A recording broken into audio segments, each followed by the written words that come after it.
Bonjour à toutes et à tous. Je vous propose de terminer cette formation à distance, puisque nous n'avons pas pu nous revoir en mars, afin de partager autour des séances menées en classe. Je remercie toutes celles et tous ceux qui ont envoyé leurs expérimentations, ainsi que des photos. J'espère que vous avez pris plaisir à manipuler et expérimenter, et au vu de certaines photos, je sais que certains se sont bien amusés. J'ai réalisé 2 diaporamas. Le premier regroupant vos documents et vos travaux, qui aurait dû nous servir de support pour les échanges dans un premier temps. Je le mets à votre disposition dans une version libre d'accès non commentée.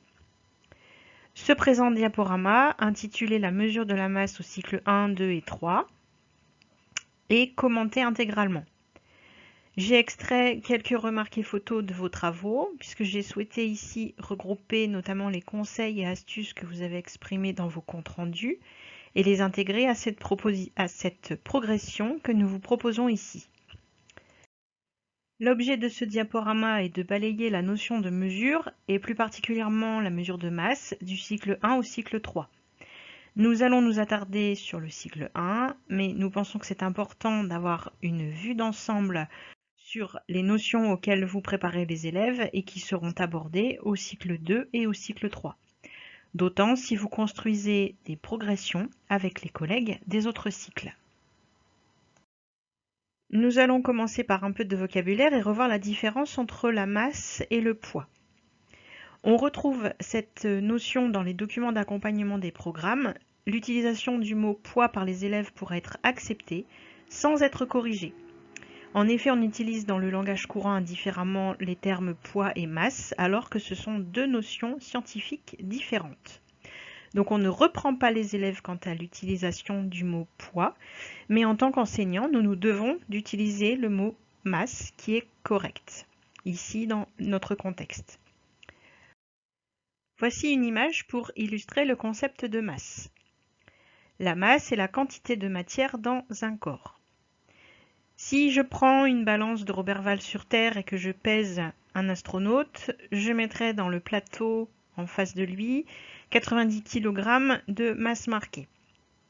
Si je réitère cette mesure sur la Lune, mon astronaute sera toujours face à 90 kg de masse marquée. Le poids est quant à lui une force qui nous attire vers le sol.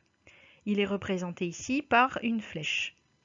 Il est proportionnel à la masse, mais il est provoqué par la gravité. Sur Terre, le poids est égal à environ 10 fois la masse. Il est exprimé en newtons. Ici, mon astronaute pèse 883 newtons. Sur la Lune, la gravité est 6 fois moins forte que sur la Terre. On a l'impression d'être plus léger, alors qu'en fait mon astronaute pèse toujours 90 kg. Ceci s'explique par le fait que la Lune est plus petite, l'attractivité est moins forte. Mon astronaute donc ne pèsera alors plus que 146 newtons. La force exprimée par la flèche grise est beaucoup plus faible. Mon astronaute est ici posé sur une balance numérique et la balance n'affiche pas la même chose que sur Terre. Donc c'est une des raisons pour lesquelles nous vous avions demandé de travailler avec des balances de Roberval et non des balances de cuisine numériques. Puisqu'en fait, les balances numériques calculent le poids qu'elles convertissent en masse. Ce que disent les programmes. Au niveau du socle commun, travailler les mesures de masse vont permettre de travailler les langages, la langue française, les langages mathématiques et scientifiques. Au niveau du domaine 2, nous allons travailler sur la coopération et la réalisation de projets. Le domaine 3, exprimer sa sensibilité, ses opinions, la réflexion, et il y a également le sens de l'engagement et de l'initiative. Au niveau du domaine 4, on décrit, on questionne des observations, on formule des hypothèses, on manipule et on rend compte de sa démarche. À présent, nous allons décrire plus spécifiquement une séquence qui concerne le cycle 1 et nous avons choisi d'aborder les notions dans cet ordre: lourd, léger, plus lourd que, plus léger que, et enfin aussi lourd que. Alors parmi vous, certains dans les expérimentations ont proposé aussi lourd que en début de séquence et se sont rendus compte que c'était quelque chose de très difficile, que ça ne fonctionnait pas dans les classes. Mettre la balance à l'équilibre en soi est déjà une manipulation plus difficile que de comparer lourd, léger, plus lourd que, plus léger que. Alors, au niveau des programmes, bien évidemment, on reste dans le explorer le monde. On propose aux enfants d'observer, de formuler des interrogations, d'identifier des caractéristiques des objets qu'on va pouvoir catégoriser. On va également utiliser des instruments de mesure pour mesurer des phénomènes physiques. Et on va être amené à classer ces objets en fonction de leurs caractéristiques et notamment les critères de masse. Tout au long de la démarche, nous avons utilisé un codage avec ces petits pictogrammes que l'on peut introduire dès le cycle 1 et conserver jusqu'au cycle 3. Donc ça peut faire l'objet d'un travail en équipe avec l'ensemble des collègues du groupe scolaire. Quand on se pose une question, évidemment le point d'interrogation. Quand on émet une hypothèse ou quand on essaye de formuler une idée, un petit nuage, une petite bulle. Quand on manipule ou quand on interprète quelque chose ou qu'on essaye, qu'on réalise une expérience, la main. Et quand on formule une notion ou quelque chose qu'on a compris, quelque chose qu'on formalise, on essaye d'utiliser quelque chose qui est plus conforme aux critères de l'écrit. Donc là, on met une ampoule, comme quoi c'est quelque chose qu'il faut retenir. La progression que nous vous proposons a été élaborée à partir de la lecture de l'album Un tout petit coup de main. J'ai regroupé ici tout le travail qui peut être mené au niveau du vocabulaire, autant sur les noms des animaux, des objets, que des verbes, des types de phrases ou des adverbes et pronoms sur lesquels on peut travailler, et notamment le parce que, le plus lourd que, plus léger que et le aussi lourd que.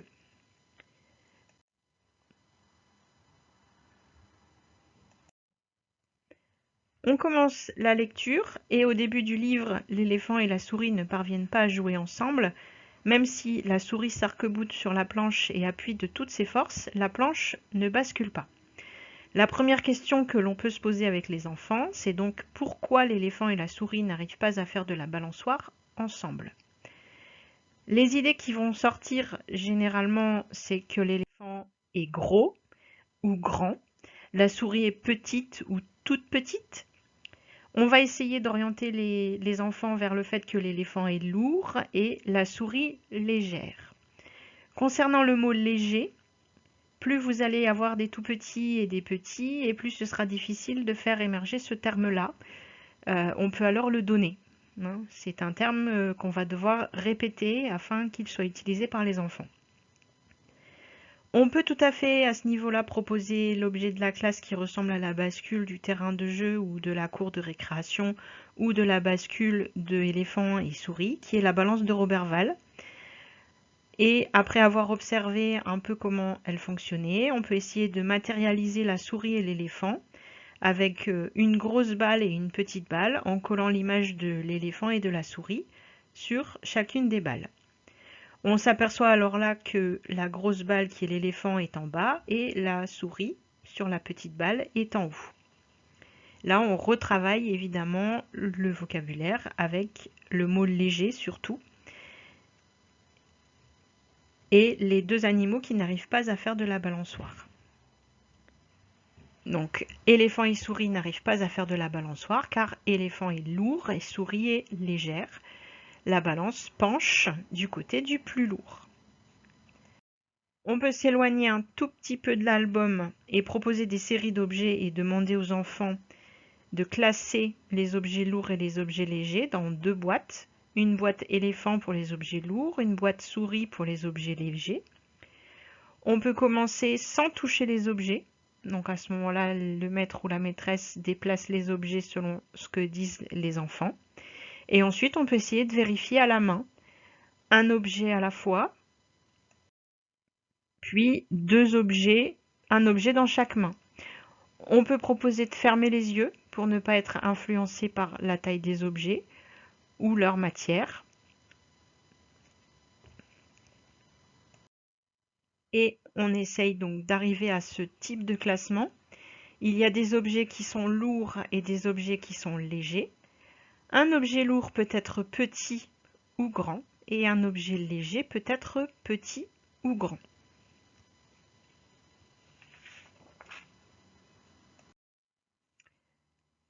À partir de la fin de la petite section ou de la moyenne section, on peut comparer des objets de masse plus proches.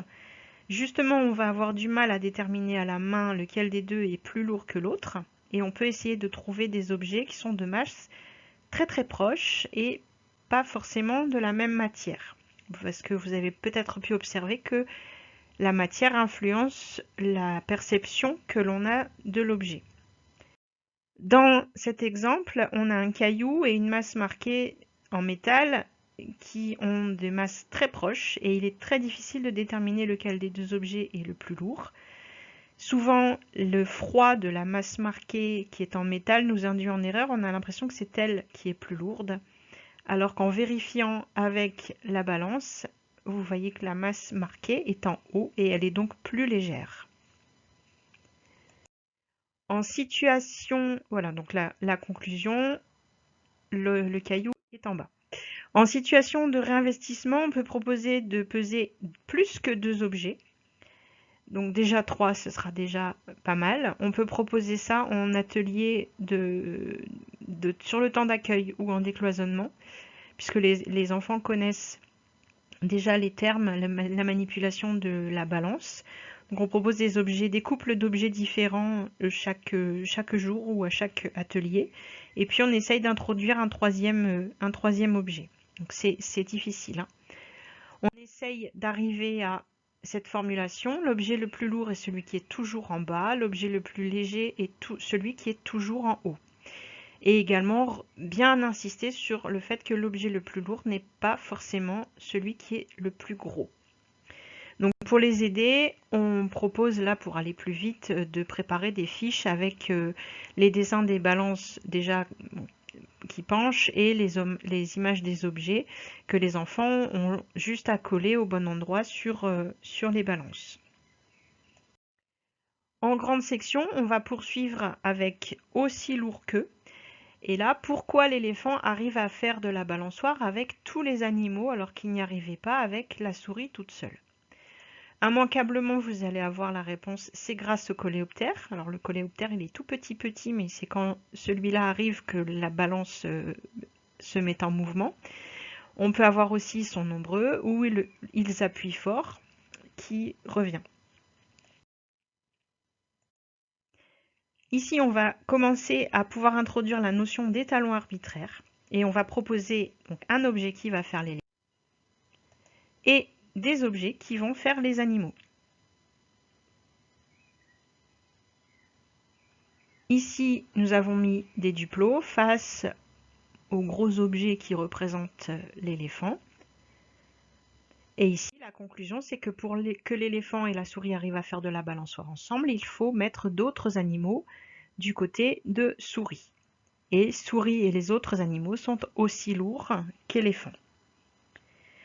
En réinvestissement, on peut proposer en salle de motricité de jouer à ça avec la maîtresse. Si vous avez des bascules qui existent déjà dans le commerce ou des bascules qui sont dans un espace de jeu extérieur, ou alors ici la collègue a fabriqué une planche avec un axe central et on assume de faire l'éléphant et on accepte que les enfants fassent les autres petits animaux. Et à un moment, le challenge, c'est donc de réussir à soulever la maîtresse et être aussi lourd que la maîtresse. Un autre type de réinvestissement serait de faire un gâteau.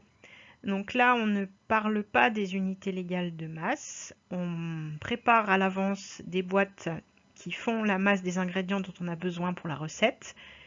Donc je vais par exemple préparer un bocal avec... Je mets farine dessus, mais c'est pas forcément de la farine à l'intérieur, mais qui contient quelque chose qui fasse la masse de farine dont j'ai besoin. Idem pour le sucre, le beurre, le chocolat et tous les ingrédients que vous souhaitez. Et puis, il faut mettre de l'autre côté de la farine, de façon à ce que la farine soit aussi lourde que la boîte farine. Pareil pour le sucre, pareil pour le beurre. Voilà, donc on se dispense de l'unité de mesure. Et on se dispense également des étalons. Par contre, là, ce qui est important à travailler, c'est le protocole, c'est-à-dire d'avoir d'avoir le même bocal de chaque côté pour peser les ingrédients. Alors en synthèse, je vais vous présenter les conseils et pistes d'amélioration que j'ai relevés dans les travaux que vous avez renvoyés. Au niveau de l'organisation, vous aviez proposé donc de ne pas laisser l'enfant travailler seul, mais de travailler au minimum en binôme et voire en petits groupes, 8 maximum. Autour de la balance, ça commence à faire du monde. Ne pas hésiter pour ceux qui ont des cours doubles ou plus de mixer les plus jeunes avec les plus âgés pour favoriser les échanges, notamment langagiers, avec ce fameux léger qu'il va bien falloir faire rentrer. Au niveau de la démarche, ne pas hésiter à évidemment passer par le corps et imiter, que l'enfant imite la balance. Proposer d'abord des objets avec un grand écart de masse qui soit facile à discriminer, puis des objets de masse de plus en plus proches. Ne pas hésiter à jouer sur la taille des objets, un tout petit objet très lourd et un grand objet très léger. On peut s'amuser à fabriquer sa propre balance. Je vais vous montrer plus tard, ça a été l'objet d'un projet de classe. Intégrer ces séquences dans un projet, bien évidemment, pour donner du sens. Faire un parallèle entre la bascule de l'album et le fonctionnement de la balance. Et se mettre d'accord sur le protocole de pesée. Donc ce fameux protocole, on peut changer la place des objets sur les plateaux pour vérifier que le résultat est toujours le même. On peut faire le tour de la balance, on peut la bouger. On peut mettre tel objet en premier et l'autre objet en second, observer le résultat et puis après inverser le sens dans lequel on dépose les objets sur les plateaux et voir si la balance penche toujours du même côté. Ça, ce sont des manipulations qu'il ne faut pas hésiter à faire, à refaire faire par les enfants. Ne pas hésiter à faire changer les objets de plateau, voilà. Et là, si la balance a du mal à se stabiliser, bien veiller à ce que les enfants attendent que les plateaux soient stables et qu'ils ne touchent pas ni la balance ni la table, parce que sinon on s'en sort pas, ça bouge tout le temps. Au niveau du matériel pour les peser, je vous conseille vraiment de tester avant les objets à comparer qui peuvent être placés sur les plateaux. Vous risquez de vous faire piéger, vous vous êtes probablement fait piéger par des objets. Choisir des objets qui peuvent être placés à l'intérieur des plateaux, que ça dépasse pas, sinon ça peut fausser les mesures. Voilà, vous assurez que les objets, d'avoir bien pesé vous-même les objets. Proposer suffisamment de paires d'objets à comparer pour que ce soit intéressant et qu'il fasse plusieurs fois la manipulation et que chaque enfant puisse vraiment manipuler. Utiliser aussi des contenants fermés, rigides, pour que les enfants ne puissent pas visualiser ce qu'il y a à l'intérieur. Ça peut être sympa aussi de leur faire tester à la main et de vérifier avec la balance ce qu'ils ont pressenti sans avoir la vue. Voilà, pour ceux qui n'aimeraient pas fermer les yeux ou mettre un bandeau sur les yeux, on peut proposer des boîtes fermées. Et des objets évidemment de même taille et de masse différentes. Au niveau toujours du matériel pour les peser, proposer des objets qui soient suffisamment petits ou pratiques pour être portés dans chaque main. Hein, pas des trucs trop grands. Si c'est trop grand comme un gros ballon par exemple, vous n'allez pas pouvoir ils ne vont pas pouvoir comparer la masse du gros ballon parce qu'ils vont avoir besoin de leurs deux mains pour le peser. Proposer différents lots d'objets qui soient plus ou moins difficiles à comparer en fonction des difficultés des enfants. Et des objets qui sont similaires en apparence mais aux masses très différentes. Donc des balles qui se ressemblent mais qui sont très très différentes en termes de masse. Au niveau des balances, utiliser une vraie balance de Roberval à plateau qui soit maintenue par le dessous et éviter les balances de Roberval où les plateaux sont suspendus puisque c'est moins pratique pour disposer les objets à l'intérieur. Dans l'idéal, prévoyez plusieurs balances dans la classe et attention aux objets qu'on peut parfois trouver dans des kits qui sont tout près et qu'on appelle balances et qui ne sont en fait pas des balances puisque le point d'appui n'est pas fixe au centre. Et donc là, c'est un autre concept de physique qu'on aborde, ce n'est pas la balance, c'est un problème de levier. Si vous n'avez pas le point d'appui au centre, vous ne pouvez pas avoir de balance correcte, puisque voilà, c'est la distance par rapport au point d'appui qui est importante. Il faut que ce soit au milieu pour que ce soit une balance. Au niveau du matériel autre, vous pouvez proposer des photos des objets pour que les enfants soient dispensés du fait de dessiner pour les enfants qui seraient en difficulté au niveau graphique. On peut également prévoir les petits personnages qui jouent à la balance pour éviter que les enfants se dessinent eux-mêmes et perdent du temps à se dessiner magnifiquement. Également, il y a des collègues qui ont utilisé de proposer un repère visuel de type frise pour que les enfants puissent poser et classer les objets du plus léger au plus lourd dans les cases ou le long d'une flèche quand on leur propose plus que 2-3 objets à comparer. Au niveau du lexique et des notions, donc bien se mettre d'accord quand on décrit un objet, être précis sur la façon dont on décrit l'objet et dans la façon dont on le dessine pour être tous d'accord sur qu'est-ce qu'on a dessiné à ce moment-là. Faire aider et ne pas hésiter à faire reformuler les phrases plus que, moins que, et insister sur l'utilisation correcte des termes lourd et léger, bien insister sur léger qui ne viendra pas tout seul. Et c'est très important de l'introduire très rapidement puisque c'est le terme correct. Donc on ne va pas tergiverser et utiliser c'est moins lourd ou il n'est pas lourd. On n'hésite pas, le mot correct existe, c'est le mot léger. Et puis bien insister également sur plus lourd que et plus léger que. Et parce que également, je ne l'ai pas mis, mais c'est la justification, le parce que, il est en bas de la balance parce que il est plus lourd. Alors ici, mes petites remarques et points d'attention. Je reviens, j'insiste lourdement sur la balance numérique. On ne l'utilise pas tant que l'enfant ne connaît pas l'étalon gramme. On passe d'abord par des étalons arbitraires, comme ce que vous avez fait lorsqu'on s'est rencontrés la première fois. Les Legos, les boulons, les cubes que vous avez utilisés pour mesurer des longueurs, on peut les utiliser pour mesurer des masses. Et j'insiste bien sur le fait que ce n'est pas l'utilisation de la balance numérique qui devient un besoin quand on a de nombreuses pesées ou quand on a des difficultés à savoir quel objet est plus lourd qu'un autre. C'est on a besoin d'utiliser un étalon à ce moment-là pour communiquer avec les autres. Vous avez eu besoin d'utiliser un étalon parce que vous étiez séparés dans l'espace. Donc on peut provoquer cette situation également là en classe. On peut séparer des groupes et leur demander de comparer les masses de leurs objets. Donc on peut le faire physiquement dans la classe ou dans la classe et le couloir. Voilà. On peut faire, si on n'a qu'une seule balance, on peut les séparer dans le temps. C'est-à-dire qu'à l'atelier d'accueil du lundi, on pèse tel objet. À l'atelier d'accueil du mardi, on pèse tels autres objets qui ne sont pas les mêmes que le lundi. Et puis à un moment donné, on va devoir trouver un moyen de comparer les différents lots d'objets puisqu'on ne les a jamais en même temps. Et troisième situation qui peut provoquer l'utilisation d'un étalon, c'est de proposer beaucoup d'objets. Et là, ça va devenir problématique. C'est même carrément du cycle 3. Quand on a de très nombreuses pesées, on est obligé d'utiliser un étalon. Voilà.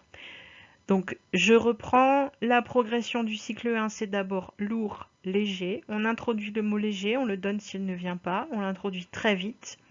Ensuite, plus lourd que, plus léger que. Ensuite, aussi lourd que, ça vient à la fin. Et puis, comparer 3 objets, c'est difficile. Donc, on commence par 2 objets.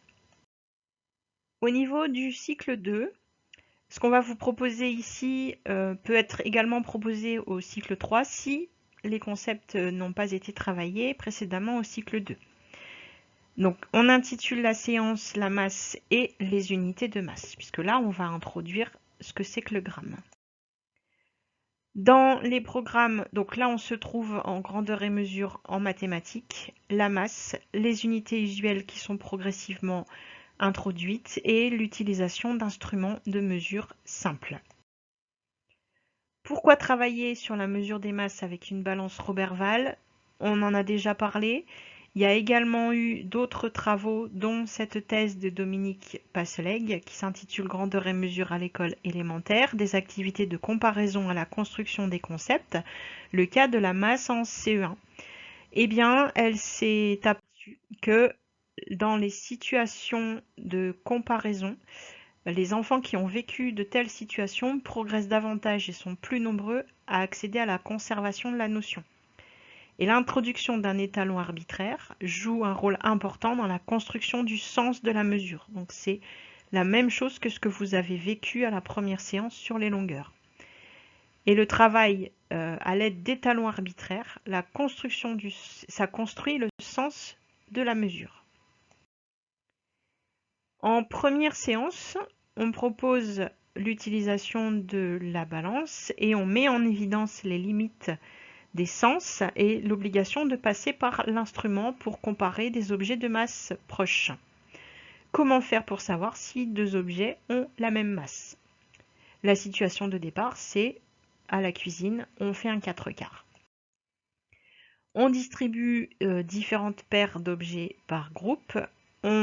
Là, c'est même chose qu'au cycle 1, on essaye de déterminer sans instrument lequel des objets est le plus lourd. Évidemment, on a choisi les objets de telle sorte que ça provoque des discussions, un débat et qu'il y ait un désaccord entre les groupes. Donc là, attention, il faut bien choisir vos objets. Quand on émet ces choses-là en discussion collective, on met en évidence la nécessité d'utiliser un instrument, puisque le corps a ses limites, et on utilise donc une balance. La balance de Roberval, on la présente. S'ils ne la connaissent pas, on les laisse manipuler, reprendre les différentes paires d'objets, les poser sur la balance et voir si la balance dit la même chose que ce qu'ils ont pressenti. Si on met en commun à ce moment-là, normalement, il n'y a plus de désaccord sur les différentes paires d'objets. L'objet le plus lourd se situe sur le plateau du bas et le moins lourd sur le plateau du haut. L'aiguille, s'il y en a une, est orientée vers l'objet le plus lourd. Si ensuite on distribue des objets de même masse, on constate que les plateaux ne penchent ni d'un côté ni de l'autre, qu'ils sont au même niveau. Donc deux objets qui ont la même masse sont des objets où les plateaux de la balance sont au même niveau. Et l'aiguille de la balance, donc s'il y en a une, est devant le 0 ou le trait. En deuxième séance, on propose la réalisation du gâteau. Normalement, on part de la masse d'œuf. Et comment faire pour avoir la même masse de farine, de sucre et d'huile que d'œuf? On émet des hypothèses. On peut leur demander d'abord en individuel de faire un dessin ou d'expliquer par écrit. Et au moment de la mise en commun, donc on fait émerger, confronter les idées. Et on espère réussir à arriver à il faut garder les œufs sur un plateau et ensuite on équilibre la balance avec les autres ingrédients. Avant de réaliser la recette avec les vrais ingrédients et pour ne pas gâcher, on peut s'entraîner avec du sable, avec de l'eau. Donc là, bien faire attention au protocole de mesure, à utiliser les récipients qui soient identiques de chaque côté. Alors, on peut profiter, oui, de travailler sur le fait que l'eau et le sable dans deux récipients identiques n'arrivent pas à la même hauteur, même si effectivement on demande d'avoir la même masse. En séance 3, on réalise le 4/4 donc avec les vrais ingrédients. En séance 4, on va demander cette fois-ci de ranger des objets du plus léger au plus lourd. Donc on va rajouter des objets de façon à ne plus avoir que deux objets à comparer. Avoir plus que deux objets à comparer. Donc là, on propose 4 objets et des étalons arbitraires. Donc comment on va pouvoir faire pour classer ces objets du plus léger au plus lourd? On va déjà les comparer 2 à 2. Ça va être difficile. Et puis, petit à petit, on va arriver à, si on les compare avec l'étalon arbitraire, on va compter combien il y a d'écrous en face et on va réussir à proposer un classement en fonction de mon objet pèse tant d'écrous. Si on a 4 objets, donc c'est quand même assez compliqué. Si après on introduit 6 ou 10 objets, c'est de plus en plus compliqué. Alors là, on va provoquer la chose aussi. On va faire comme ce qu'on avait fait sur les longueurs quand on s'était vu. On va donner des étalons différents à chaque groupe. Donc un groupe aura tant de boulons, un autre groupe aura des écrous, un autre groupe aura des billes, et quand on va mettre en commun, on n'arrivera pas à mettre en commun puisque on n'aura pas les mêmes unités de mesure. Le but du jeu, c'est d'avoir tous le même étalon de mesure afin de pouvoir comparer les objets et de pouvoir les classer du plus léger au plus lourd. Donc on fait émerger donc ce besoin d'avoir le même étalon, et cet étalon il existe. Généralement les enfants cycle 2 connaissent. Si ça ne vient pas, on peut leur donner. Il s'agit pour mesurer la masse, il s'agit du gramme. Donc on distribue à ce moment-là les masses marquées à chacun des groupes. Ils peuvent apprendre à s'en servir d'abord en autonomie et comparer les masses des différents objets. Là, ce à quoi on veut arriver, c'est pour classer les objets du plus léger au plus lourd, on peut déterminer leur masse à l'aide de la balance de Roberval et de masses marquées. Quand il y a plusieurs masses marquées, il faut faire la somme des nombres indiqués sur les masses. L'objet le plus léger, celui qui a la masse la plus petite, et l'objet le plus lourd est celui qui a la masse la plus élevée. En prolongement possible, on peut construire sa propre balance à partir d'un modèle et on peut également construire ses propres masses marquées. Ici, je vais vous proposer le travail d'une collègue qui travaillait à l'époque à Lille, qui s'appelle Odile Crenès, qui a passé son CAFIPEMF sur cette épreuve. Donc, elle a fait construire à ses élèves une balance. Donc ils étaient dans des conditions en REP avec des demi-groupes et un animateur en renfort. Donc il s'agit d'une balance à partir d'une bouteille d'eau et d'un fléau en bois et des plateaux réalisés avec des boîtes de camembert. Voilà. Donc on mesure, vous voyez qu'on mesure des longueurs, on scie, on trouve le milieu, on perce, on récupère les boîtes de fromage, on va trouver le milieu des boîtes aussi. Là, ils sont en train de tailler les baguettes pour suspendre les plateaux.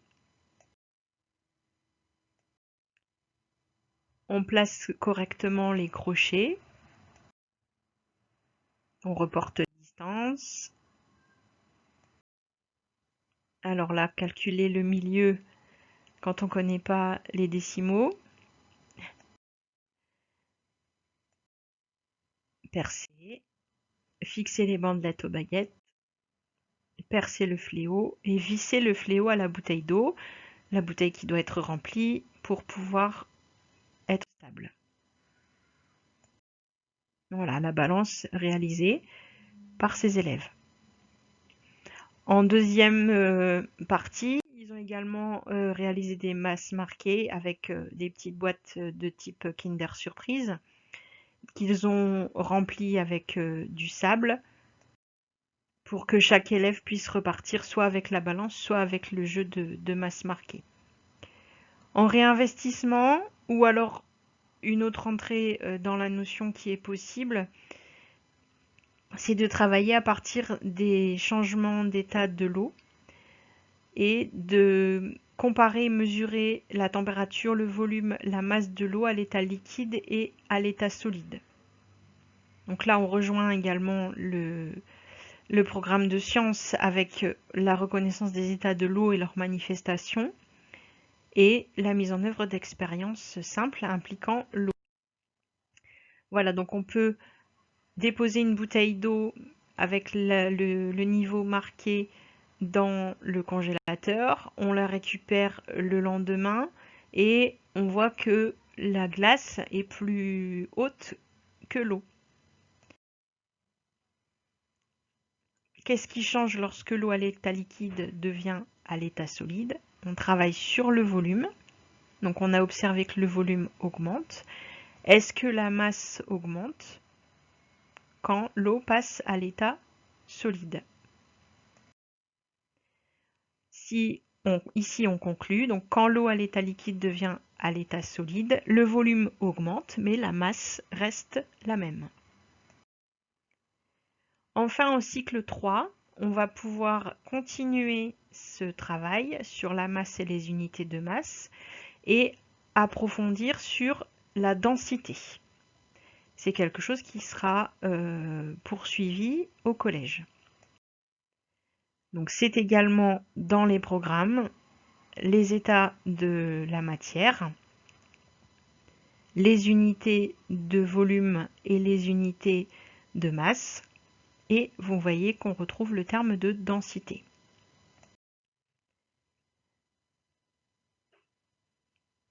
Si le travail sur la balance de Roberval, les étalons arbitraires et les masses marquées n'a pas été fait en cycle 2, on se doit de repasser par là au cycle 3 avant de travailler sur les densités. Donc on va classer les boules, par exemple, de la plus petite à la plus grande, de la plus légère à la plus lourde. On prend dans un premier temps des objets de même matière. Et on s'aperçoit que quand on a des objets de même forme et de même matière, l'objet le plus petit est l'objet le plus léger, et l'objet le plus grand est l'objet le plus lourd. Ensuite, on va comparer des boules donc de tailles différentes, mais également de matières différentes. Est-ce que dans ce cas-là, le classement va être identique? Donc on émet les hypothèses. Les enfants généralement ne sont pas d'accord. Et on va vérifier à l'aide de la balance de Roberval. Et là, surprise, quand les boules ne sont pas de la même matière, la boule la plus petite n'est pas toujours la plus... Les hypothèses sont que certaines matières sont plus lourdes que d'autres, que ça dépend de la taille des objets. Dans la discussion collective, on va essayer d'amener les élèves au fait que pour comparer des matières, il faut comparer des objets de même forme et de même taille dans différentes matières. Niveau pratique, un groupe peut avoir un lot de grandes boules et un autre groupe un jeu de plus petites boules dans des matières différentes. En investigation, on teste les matières 2 par 2, ou bien on peut comparer avec un étalon arbitraire si c'est connu, ou avec l'aide de masses marquées si c'est connu. On devrait arriver à classer les matières, par exemple ici le verre, la pâte fimo, le bois, le polystyrène, du plus lourd au plus léger, soit en comparant 2 à 2, soit en pesant avec des masses marquées, soit avec ici des cubes. Petit bémol cependant, on a représenté ici des cubes en bois. Méfiez-vous sur l'usage de cubes en bois en tant qu'étalon, puisque la densité du bois n'est pas toujours la même selon l'endroit de l'arbre auquel ça a été prélevé. C'est un petit peu dangereux d'utiliser du bois. Donc quand on prend des boules de même taille, la boule de verre est plus lourde, la boule de pâte fimo est plus lourde que la boule de bois, et la boule de bois est plus lourde que la boule de polystyrène. Et là, on introduit le mot de densité. La densité est plus élevée pour le verre que pour le polystyrène. On peut également travailler sur la densité à partir de mélanges de liquides. Donc on va travailler à ce moment-là les liquides qui sont miscibles entre eux ou non miscibles entre eux. Les liquides non miscibles sont ceux qui vont nous intéresser particulièrement. On a par exemple l'eau et l'huile. Quand les liquides ne sont pas miscibles, dans quel ordre est-ce qu'ils se mettent dans le verre? Donc on peut demander à mélanger de l'huile et de l'eau. Où est-ce que l'huile va se mettre par rapport à l'eau? On s'aperçoit que l'huile se met au-dessus. Est-ce que ça dépend de l'ordre dans lequel on a mis les liquides? Est-ce que si l'huile se met au-dessus parce qu'il y en a moins? Ou est-ce que l'huile se met au-dessus parce qu'elle est plus légère? On peut émettre tout ce style d'hypothèse-là. Donc on fait les expériences, on y va. Et en fait, pour tester ces hypothèses, il faut peser une même quantité d'huile et une même quantité d'eau sur une balance de Roberval, et on s'aperçoit qu'en comparant les liquides 2 à 2 ou en comparant avec un étalon arbitraire, en pesant un volume de liquide identique, l'huile est plus légère que l'eau. Donc quelle que soit la situation, l'huile va toujours se mettre au-dessus de l'eau, même si on met beaucoup d'huile. J'ajoute qu'on peut profiter de ce moment pour faire une petite sensibilisation à la pollution. S'il y a un problème de pollution en mer, par exemple avec du pétrole qui est un produit huileux, l'huile va se répandre en surface et ça empêche donc les poissons de respirer notamment, et ça empêche les oiseaux de se poser à la surface de l'eau. Ça abîme, enfin ça rend leur plumage perméable. Donc, parenthèse refermée. À volume égal, l'huile est plus légère que l'eau. On dit que l'huile est moins dense que l'eau.